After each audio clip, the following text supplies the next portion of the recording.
अभी एक कंपनी है SG फिनसर्व, ठीक है। तो SG फिनसर्व को चालू करते हैं अपन। तो बेसिकली ये कंपनी क्या करती है कि भाई ये आपको, ये देखो SG फिनसर्व, बेसिकली ये कंपनी क्या करती है, आपको बिल डिस्काउंटिंग और सप्लाई चेन फंडिंग और फिनांसिंग करती है। बिल डिस्काउंटिंग मतलब क्या होगा, जैसे मान लो आपको पेमेंट आने वाला है 3 महीने बाद ₹1,00,000 का, तो आप बैंक के पास गए, बोले भाई मेरे को देख 3 महीने बाद ₹1,00,000 पेमेंट आने वाला है, बड़ी पार्टी कंफर्म आने वाला है, तो मेरे को आज पैसा दे दे, क्योंकि आज पैसा नहीं दोगे तो मेरा वर्किंग कैपिटल रुक जाएगा, ठीक है।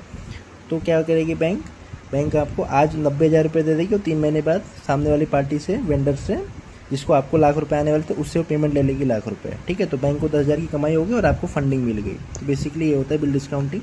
सप्लाई चेन फंडिंग भी ऐसा ही होता है कि जैसे आपको वर्किंग कैपिटल मेंटेन करने के लिए, आपको दूसरे ऑर्डर को मीट करने के लिए आपको फंडिंग चाहिए, तो फंडिंग चाहिए तो बैंक उसको शॉर्ट टर्म फंडिंग देती है। कल को जब सामने आप ऑर्डर एग्जीक्यूट कर दोगे तो बड़ी कंपनी भी से आप पेमेंट ले लोगे, ठीक है। अब इनका बिजनेस मॉडल कैसा है, ये छोटे छोटे कंपनीज को देती हैं, जो छोटी छोटी कंपनियां जो बड़े कंपनी से डील करते रहते हैं। फॉर एग्जांपल जैसे ABC लिमिटेड छोटी कंपनी है, वो डील कर रही है IPL से, अपोलो से, ठीक है। तो उनसे डील करते, क्योंकि भाई उनको मालूम है, बैंक को मालूम है, मतलब SG फिनसर्व को मालूम है कि बड़ी कंपनियां जो भी है, APL अपोलो टाइप की कंपनियां, वो तो डिफ़ॉल्ट करेंगी ही नहीं, तो वो तो उनको पेमेंट कंफर्म देने वाली है और वो देंगे तो ये हमको दे देंगे। अगर मान लो उन्होंने दिया है, APL अपोलो ने दिया और SG फिनसर्व ने अपने को नहीं दिया, तो भाई इसको आगे ये ऐसा फर्दर कर देंगे, क्योंकि भाई सामने से अब उनको ऑर्डर मिलना ही बंद हो जाएगा, ठीक है। APL अपोलो वगैरह से ऑर्डर मिलना ही बंद हो जाएगा। तो ऐसे इसलिए जनरली इस कंपनियों में अगर आप देखोगे ना तो GNPA 0 है, मतलब कुछ डिफ़ॉल्ट होता ही नहीं, कंपनी डायरेक्ट पेमेंट कर देती है। तो ये क्या करते हैं, लोन देते हैं 11 से 13.5% के रेंज में। इनका यील्ड बनता है 12.5% का, एवरेज बोरिंग को 8.5% का, स्प्रेड आपका इनका 4% का बनता है। डेट टू इक्विटी अभी 2 का मेंटेन करके चल रहे हैं, तो इनका ROE हो गया आपका 4 का, स्प्रेड हो गया मोटा मोटी समझो 2 + 1 3, तो 3 का बेस हो गया, 4 × 3 12% का ROE पे काम करते हैं। देखोगे आपको ROE भी उतना ही मिलेगा मोटा मोटी, ठीक है। अब इन्होंने क्या बोला था, हमारा 2300 करोड़ का AUM है, ये FY 25 में था। AUM इनका 2300 करोड़ का था। इन्होंने बोला कि हम 4000 करोड़ तक का कर देंगे 26 तक, और 6000 का करोड़ कर देंगे 27 तक, ठीक है। तो अभी हम देखते हैं क्या 4000 करोड़ कंपनी ने कर पाई है।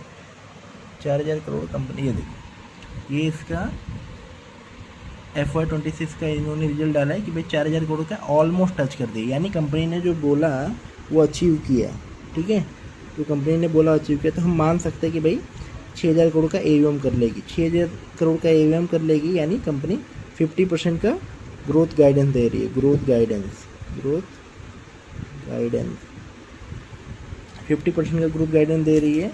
और इस कंपनी का अभी प्राइस टू पी नहीं देखना है अपने को प्राइस टू बुक वैल्यू देखना है, पी नहीं देखना है। बैंकिंग और फिनेंशियल में पी भी देखना है। प्राइस टू बुक वैल्यू देखो कितना मिल रहा है, 2.4 के प्राइस टू बुक वैल्यू पे। हाँ, तो 2.4 के प्राइस टू बुक वैल्यू पे 50% का ग्रोथ अच्छी कंपनी है, ठीक है। इनका GNPA एसेट क्वालिटी में कोई दिक्कत है नहीं, GNPA ग्रोथ गाइडेंस अच्छा है।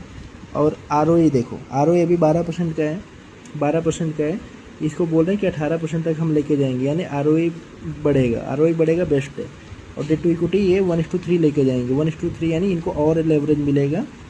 अभी 1:2 पे है, अभी 1:3 पे लेके जाएंगे, उसी से इनका ROE भी बढ़ेगा, ठीक है। समझ में आया।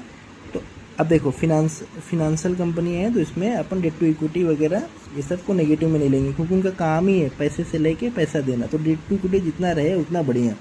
अगर ये 1:3, 1:4, 1:5 तक जाते हैं ना, तो पब्लिक को पैसा और कमाने को मिल सकता है, ठीक है। ये है इसका रिव्यू।